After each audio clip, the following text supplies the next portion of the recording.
us return to the time of 2005 and briefly survey the landscape of the popular YA book phenomenon.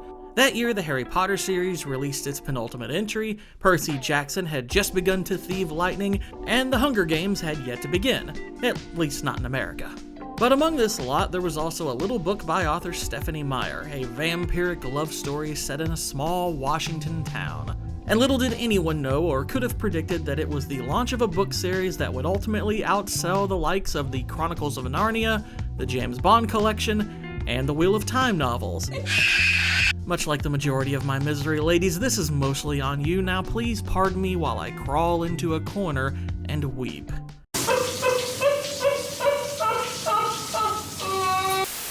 Fast forward to 2008 and to the land of cinema, where we found ourselves having a fairly swell year, what with the likes of The Dark Knight, WALL-E, Gran Torino, In Bruges, Iron Man, and Tropic Thunder gracing our screens. But then came the adaptation, which had the girlies gleefully giggling while the guys gagged and groaned. Brought to you by director Catherine Hardwicke and the subject of today's video, I give you the film adaptation of Twilight. No question about it, I am ready to get hurt again. The Twilight Saga Part 1, Twilight, opens in a forest with the sounds of nature and the narrative teenage musings of Bella Swan. I'd never given much thought to how I would die. Or much of anything else if what Edward tells us later is true. As Bella continues her mental monologue, we get our first glimpse of the gal, and the symbolism on screen couldn't be more potent. The tiny cactus clearly representing the small piece of her she's leaving behind in her home state of Arizona, while the small shovel represents the fella she's trading it in for, who has a face of a similar shape. So deep. She says goodbye to Mommy, who is about to go on the road with her new baseball-playing boy toy, while Bella is off to Forks, Washington to hang with her police chief dad, Charlie, played with gripping indifference by Billy Burke's mustache. That's why he's the best. As for the father-daughter dynamic, Hair's long. Cut it since last time I saw you. Guess it grew out again.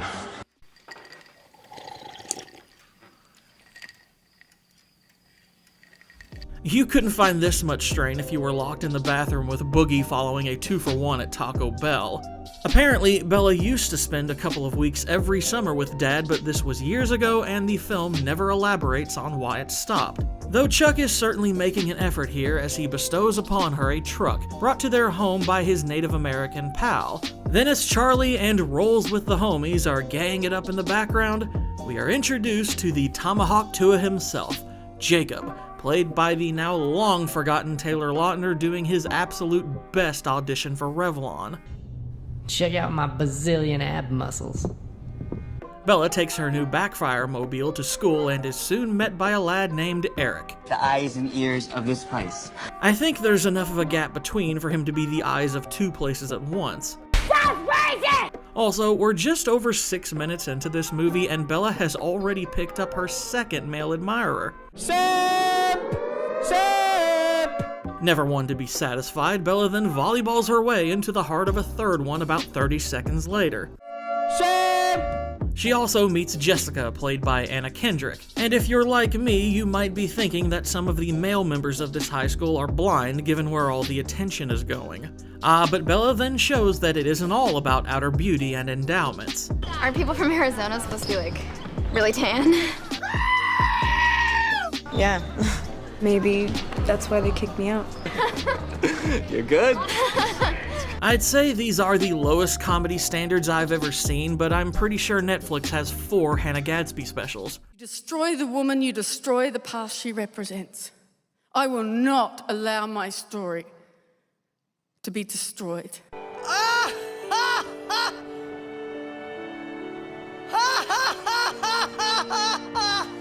Now at lunch, and after having acquired a few new friends, Bella stares outside as a pale-faced posse arrives. Jessica identifies them as the Cullens, the foster children of a local doctor, explains how they arrived from Alaska some years back, and how they're basically all in relationships with one another. Maybe he'll adopt me. And then in walks Edward Cullen, whom the film differentiates by his absence of white clothing, and Bella cannot stop staring. I wonder if he's attracted to women he never shared a bathroom with. She's a simp. though Edward conversely meets her gaze with the same look one might give a hobo pooping in a cardboard box. Bella walks into her science classroom where Edward is already seated. She crosses the path of a working fan, and when her aroma hits him...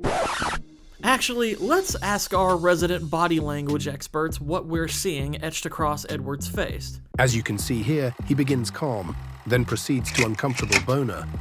Then, I think I'd be more comfortable with our lady expert interpreting this look. This is what we call surströmming face, in reference to the Swedish dish, or when certain women open their legs. And this is only made worse when the teacher sits her down next to him. By the way, I don't know if the constipated Cupid shot was intentional or not, but I am so eternally grateful that we got it all the same. And as ridiculous as it is that she follows him into the office only to hear him ask to be moved to a different class, it is totally worth it just to see her think that she smells like an episode of Deadliest Catch. Stinky. Next, she joins Daddy in a cafe where both the waitress and a former mall Santa both fawn over how much Bella has grown up and talk about how much they remember her from when she was 4. These aren't relatives, by the way, so why would they have any recollection of this personality vortex beyond a few photos Charlie may have shared over the years? Would she name the town, save a bus full of fellow children? Or maybe it's just the way she shakes ketchup from a squeeze bottle. Maybe she's retarded. Later at home, she's on the phone with her mom, who inquires as to how she's being treated at school. Are they being nice to you? Well, they're all very welcoming. Jeez, one guy looks at you like you're the second coming of Kamala's crevices. I'll let you decide which one I mean. And you immediately forget the popular chicks and starry-eyed simps from just a few minutes ago? The next day, at school, Bella plans to confront the pasty prick, but he doesn't show, nor does he the next or the next, and she describes his absence rather than her obsession with it as strange. No self-awareness whatsoever. Then there's a quick sequence where the obligatory villains are shown to be up to no good, and then we're right back over to Bella's on a rainy evening. And then it's daytime again. The passage of time was obviously very important because the rain freezes over, and that helps to explain why Bella slips on the ground.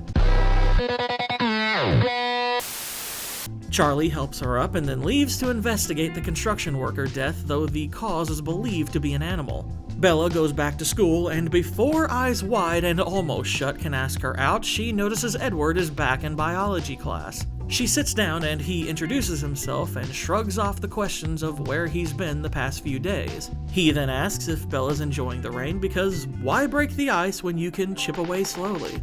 Though as dull as the question is, her physical reaction to it is incredible.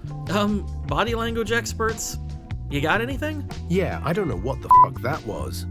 They converse a bit about why she moved to Washington. She asks why his eyes look different. He walks away abruptly. And it was so boring.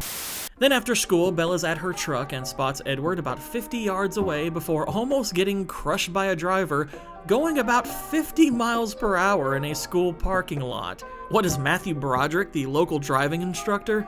Yet she manages to survive because Edward basically apparates across the parking lot and stiff-arms the runaway van like he's Derrick Henry before fleeing the scene. Charlie goes to the hospital to see if she's okay and also rightfully scolds the driver. Thought it wasn't his fault. It most decidedly was. Oh, and Bella also gets to meet Dr. Carlisle Cullen, Edward's apparent father, who appears to share his late-stage Michael Jackson skin tone and occasional eye color. Bella's allowed to leave, and as she walks out, she sees Edward, the doctor, and one of the other siblings talking in hushed voices. She asks to speak with Ed and wonders how he was able to get to her so quickly and stop the van, and while he tries to gaslight her about what happened, she insists she knows what she saw. Well, nobody's gonna believe you. Pretty sure that was Harvey Weinstein's catchphrase. You're not gonna let this go, are you? No. Well, then I hope you enjoy disappointment. And I'm pretty sure that last line ended up on the Blu-ray box art. Know your fucking place, trash! Later that night, Bella sees Edward is in her room watching her sleep. Then, after turning on her light, he's suddenly gone. Hey, quit stealing my moves! She refers to this in her narration as a dream, even though I'm pretty sure it would count as a hallucination given that she was awake. But keep this event in mind because we're coming back to it later on. The next day at school, the two of them stare at each other from across the parking lot again while her blonde boy pal asks her to prom. Bella shuts him down, but in perhaps her kindest act in the film, she points him in the direction of Jessica. Yet despite failing upward, his spirits don't appear too lifted. Sorry movie, but of all the various ways you've asked me to suspend my disbelief, this is perhaps the most egregious. I simply refuse to buy that a teenage boy learning that the better-looking, bigger-boobed babe with a superior personality has the hots for him is going to greet this news with disappointment. Later, the kids find themselves in a greenhouse where a few of them wonder over compost tea. And by wonder over, I mean they have to be informed by the teacher not to drink liquid shit. Disgusting! Edward, meanwhile, gives away that he overheard Bella's excuse for saying no to the prom request while also trying to play off his feat of superhuman strength as an adrenaline rush. Newsflash, Eddie, if a girl thinks you have inhuman abilities, you're kind of undermining your adrenaline rush angle by simultaneously revealing your hearing to be an inhuman ability. Oh, and Bella slips for a second time in the movie, so is clumsiness a running theme with her? Edward tells her that he doesn't think they should be friends, and she asks why he didn't just let the van crush her. Your logic does not resemble our Earth logic. Bella's friends invite her to a beach called La Push, and the script ensures that the name gets stated about 6 or so times. Hey, the push, baby. Should I know what that means? La Push Beach down the Quileute Res. The push, baby. It's La Push. Okay, I'll go if you stop saying that, okay? Which beach? The push. Missed it by that much. Edward comes over to Bella again. She's confused by his mood swings, and he says she'd be smart to stay away from him, even though he's the one coming to her. Then she proposes a hypothetical. Okay, well, let's say for argument's sake that I'm not smart. Done. She invites him to La Push, and he describes it as a little crowded for his tastes. Cut over to La Push, and I'd like to note that the lack of salt and pepper in this scene is a huge missed opportunity. After Bella plays matchmaker for a pair of her pals, their group is approached by a trio of lesbians. And when the subject of Edward comes up, they make it apparent that he's not exactly popular amongst the tribe. The Cullens don't come here. What did your friends mean about, the Cullens don't come here? You caught that, huh? Yes, Jacob, amazingly that did not fly over even her head. Jacob is reluctant to share why the pasty pariahs aren't welcome, but when Bella assures him that she can keep a secret, he says it's just an old, scary story. Allegedly, his tribe, the Quileutes or Quileutes, are descended from wolves, while Edward's are descended from what he cagily describes as an enemy clan. Given the extreme whiteness, my first guess is that's spelled with a K rather than a C. As the tale goes, the Cullen Klux clan is caught hunting in Quileute land. The tribe threatens to expose them to the white man. Look, long story short, basically it was their territory and they wanted to keep it free of all colonizers. She tries to press him over what they really are, but he says it's just a story while never actually explaining why they're enemies in the first place beyond the territorial intrusion. It's still a mystery. Cut over to Mall Santa, getting ready to do some motorboating. Heads out of the gutter, I'm being literal here. And he's interrupted by the film's obligatory baddies and their powers of CGI juddering, which somehow pass onto their victims. That doesn't make sense. Meanwhile, Bella Googles books about local legends before heading off to school, where the film pays a bit of fan service to the boyfriends who were undoubtedly dragged to the theaters. Boobs! The film presses the matter further in a prom dress shot before Bella bails and heads to the bookstore. Upon leaving, she's accosted by the prom dress enthusiasts from earlier, who are rather shockingly coordinated in how they converge on women, but Edward arrives just in time in his Volvo. That was a very dangerous maneuver. Was that supposed to sound menacing? I love this movie. As they drive away, Edward says he should have ripped their heads off for thought crimes and then asks Bella to distract him so he doesn't turn around and do just that.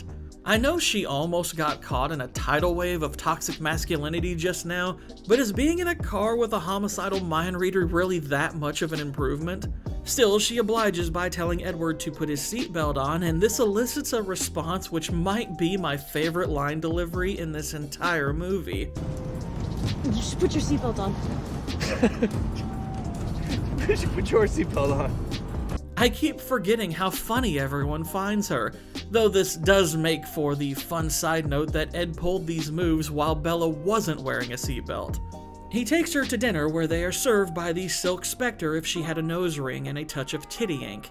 After revealing his more than a tad mild stalking behaviors, he informs Bella of his ability to read minds, though in his demonstration we find that the residents of Washington only have 3 categories of rumination.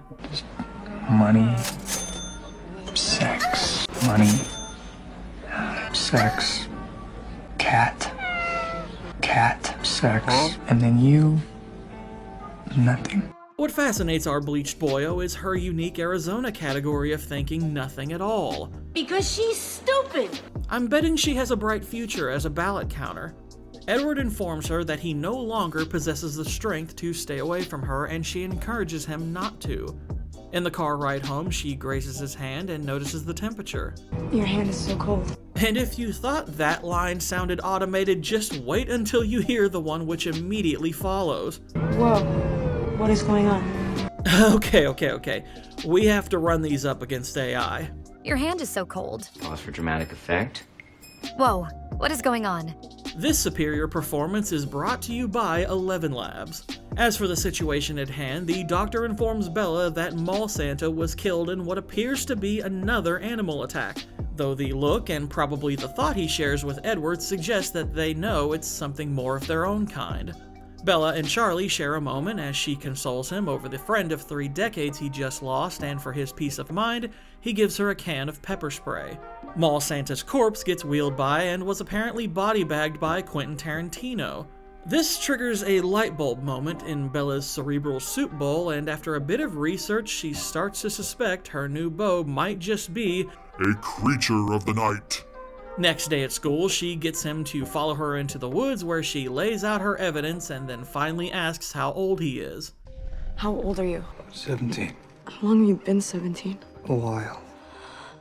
I know what you are. Say it. Say it. Say it.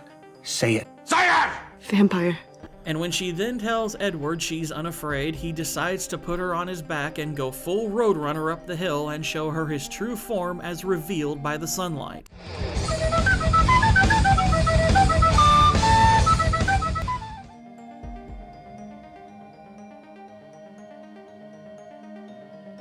This is what I am.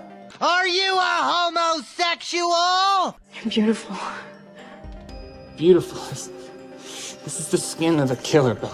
Oh please, Anna Kendrick was doing the same thing just a few minutes ago. Boobs! Seriously though, did he think she'd run and hide when she saw that he looked like he hugged an extremist wearing a glitter bomb vest? But Edward insists she must fear him, for he is the world's most dangerous predator. Hold on there, Chris Hansen, we might be calling on you later. For now, he means killer. Edward has killed people. And of course, like any teenage girl possessing the I can fix him spirit, she says this news does not matter.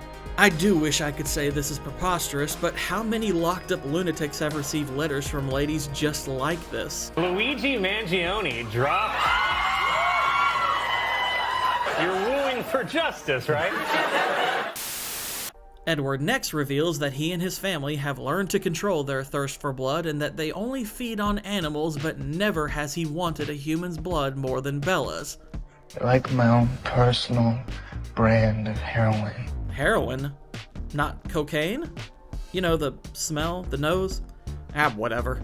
So the lion fell in love with the lamb. Grok, draw me a lion-land hybrid, please.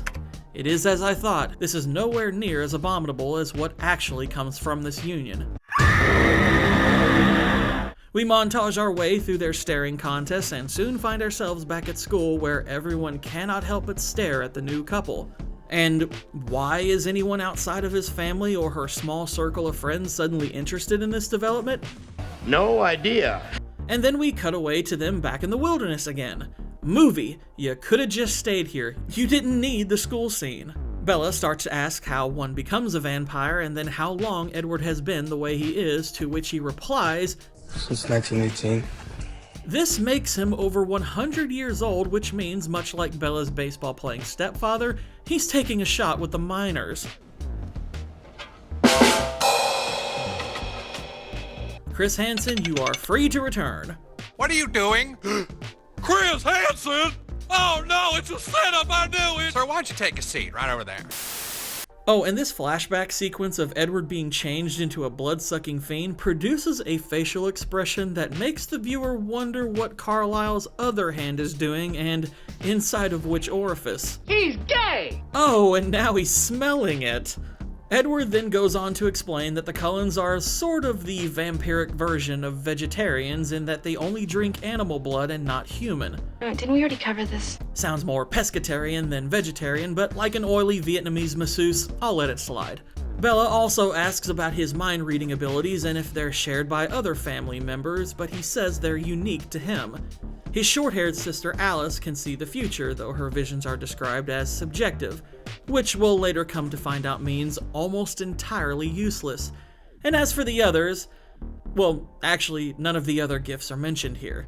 All the same, we're soon to meet the rest of the family because Edward invites Bella to his home the following day, though as he leaves, he and Jacob's dad pass one another and share a glare.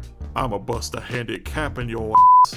They go the next day, and the Cullens are rather kindly preparing a meal for their guests, though Bella has unfortunately beat them to the courtesy and eaten before arriving because she knew they didn't eat like regular people.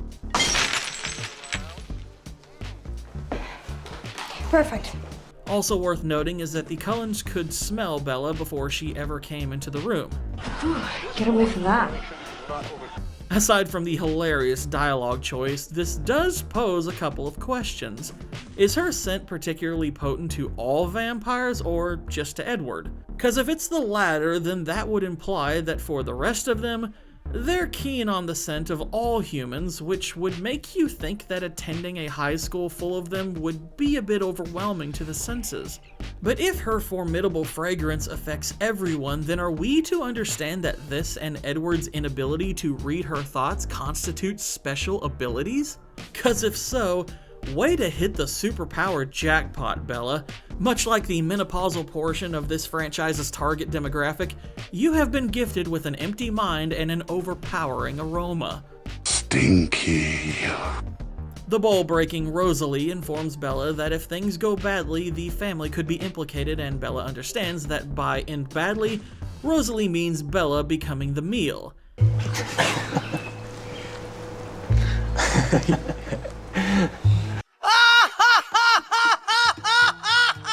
Why does this movie seem intent on gaslighting the audience into believing this black hole of personality is the most interesting girl in town?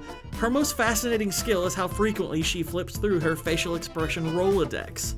Bella is next introduced to Alice, who not only does confirm their guest is uniquely scented, but also that the two of them will be great friends, using her powers of foresight to point this out. Speaking of powers, as far as I can tell, the rest range from healing to bowl breaking to... Molto bene. Sorry, I don't speak Italian. Alice also introduces her own beau, Jasper, who I swear looks like he's hiding an uncomfortable boner every time he's on screen. Edward takes her on a tour of their house, which includes a frame filled with graduation caps, meaning everywhere they go, they pose as high schoolers. Their logic being that the younger they start out in a new place, the longer they can stay. But this would also mean that nobody notices a bunch of teens who don't seem to age between freshman and senior year. He takes her to his room, tries to make her dance, then plucks a term of endearment from the bottom of the barrel as they go soaring out the window. You better hold on tight, spider monkey.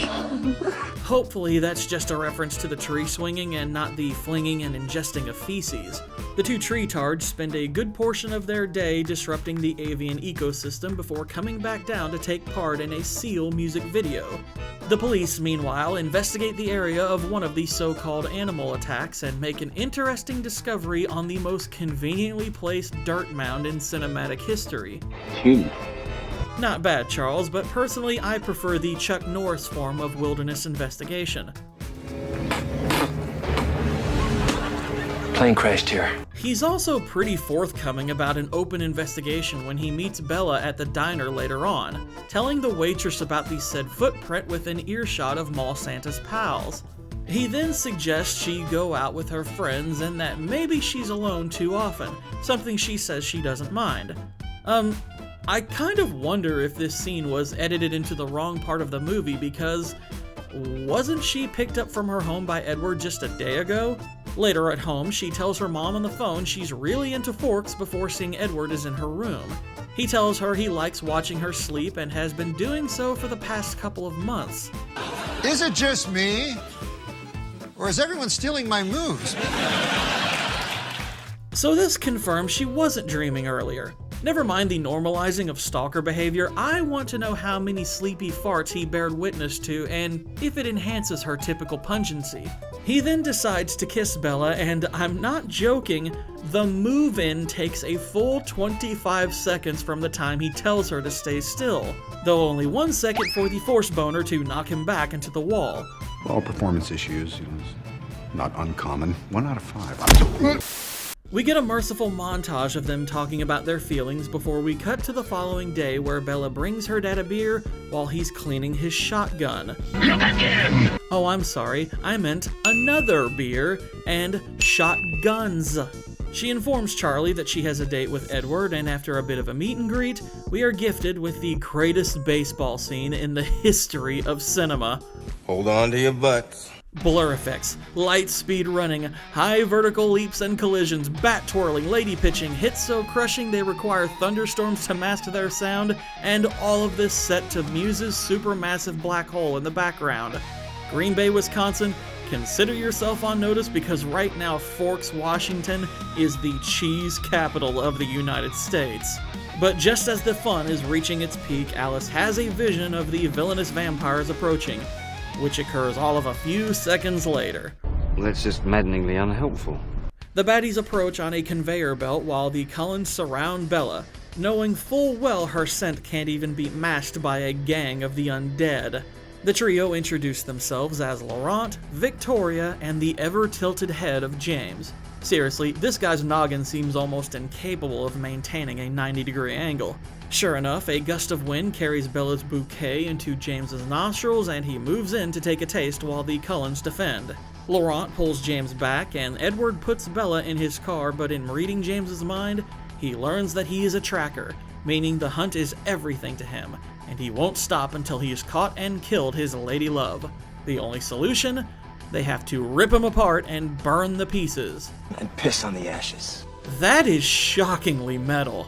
I mean, I can't say I understand why you have to burn the corpse after the pieces are torn apart. What, will they fuse back together like the T-1000? But who cares? We know these two have got 4 more sequels in them, so we are definitely getting some cremation and dismemberment. Excellent!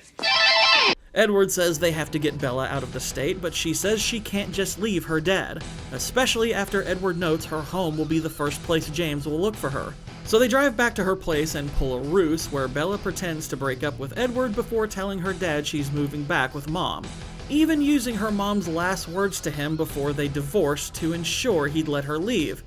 Ouch. Wait, does this actually solve the problem? Edward assured Bella James would come to her home and she was worried her dad could get killed. How does this change that? Oh, that's how. Wait, did they know he was watching and would see her pretend to move out? That seems like a very risky move.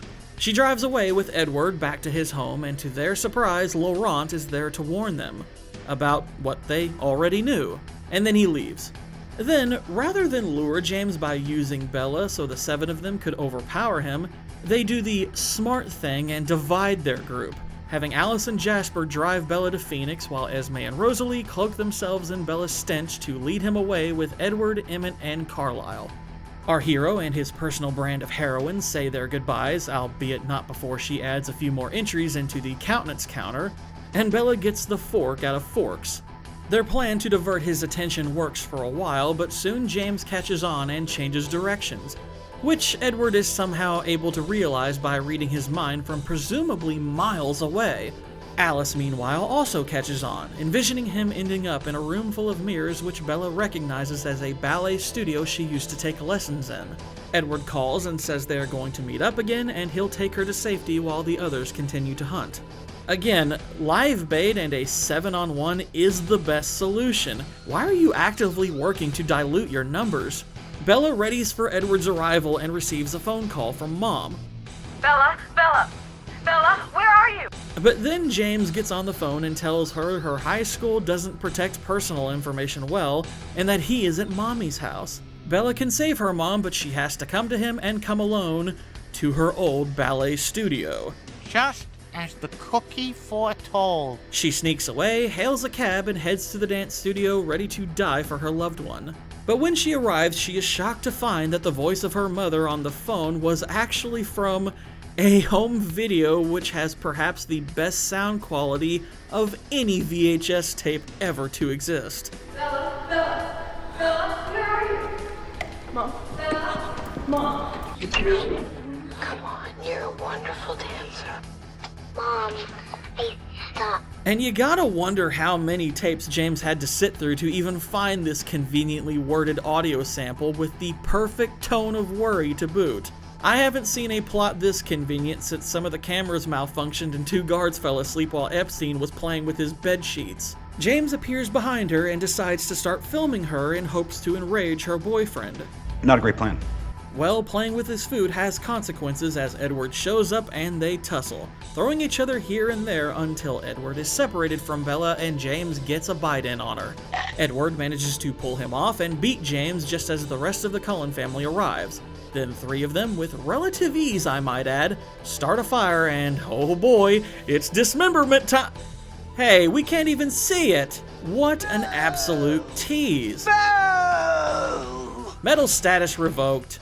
Edward, meanwhile, is told that there are only 2 options for Bella is to allow her to turn into one of them, or for him to enter the suck zone and drain the poison. But he doesn't think he can stop sucking. No argument here, but he doesn't want her to become like him, so which does he choose? The suck zone.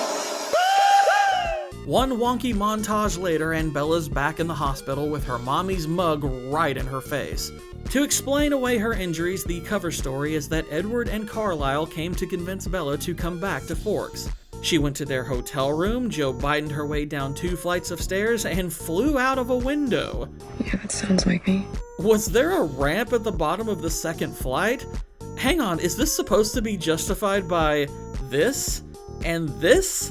And are you telling me there wouldn't be some exchange between her parents and the hotel, be it on a phone or in court? I haven't seen a cover story this paper thin and farcical since I was on my way to Subway at 2 a.m.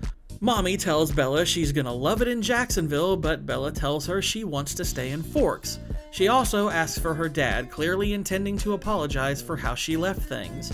As the mom leaves the room, Edward goes over to Bella.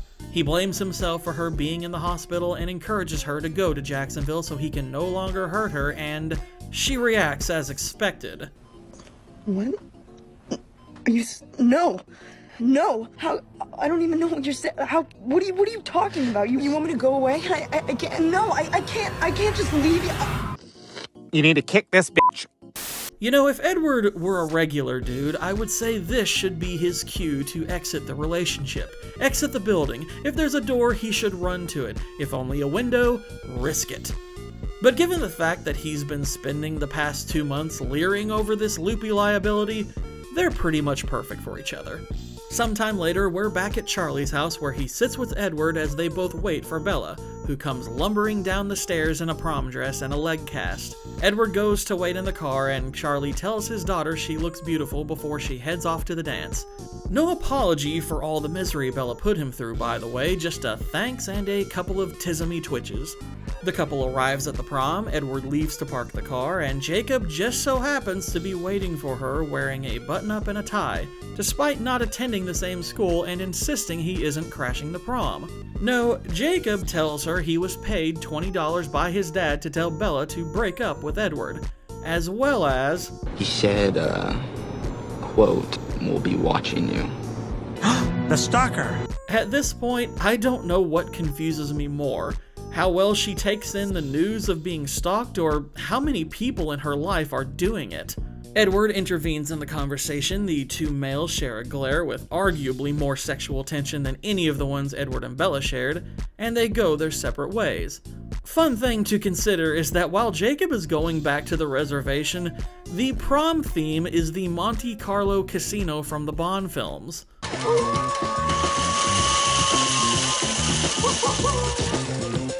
Omopo Casino, slowly taking back our money from white people, 1 quarter at a time. The couple walks through the crowd. Bella spots Jessica and congratulates her on her breast size, and then Edward takes her to dance under the roof of a gazebo. They do a verbal pros and cons of turning her into a walking anti-PETA ad before deciding for now that they're content for her to remain human. The camera pans out, we see James's girlfriend looking out of a window, and the movie... Hold on. Why is Victoria at their prom? Also, I thought vampires didn't have reflections.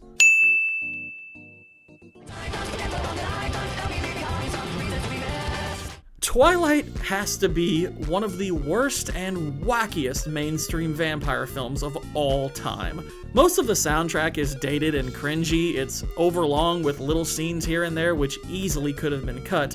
The dialogue is laughable, most of the performances are horrendous, far too many of the story threads make zero sense, the characters range from underdeveloped to outright terrible, Laurent's sudden babyface turn makes no sense and no reason is given for it, and the love story is not only bad, it's legitimately toxic.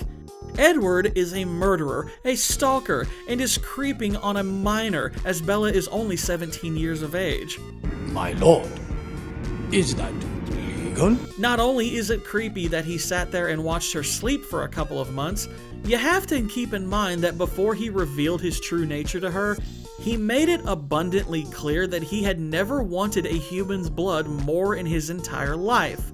Can you imagine if Patrick Bateman had held that nail gun to Jean's head for weeks on end, maintained the self-control not to pull the trigger, and this was framed as romantic? And Bella, meanwhile, is every bit as much a psycho. Aside from her response to the knowledge that Edward follows her, watches her sleep, is a murderer, and is over 100 years of age, she is the epitome of the over-attached girlfriend. Her reaction to the mere suggestion of Edward leaving her is beyond alarming and frankly, is wildly arrogant. You are 17, sweetheart. What makes you think you are so interesting that an immortal being needs to commit eternally to your needs? Alright, that's why. Sam! And yet despite how dog-dookie terrible Twilight is, I kinda love it. Say what? Okay, let me clarify.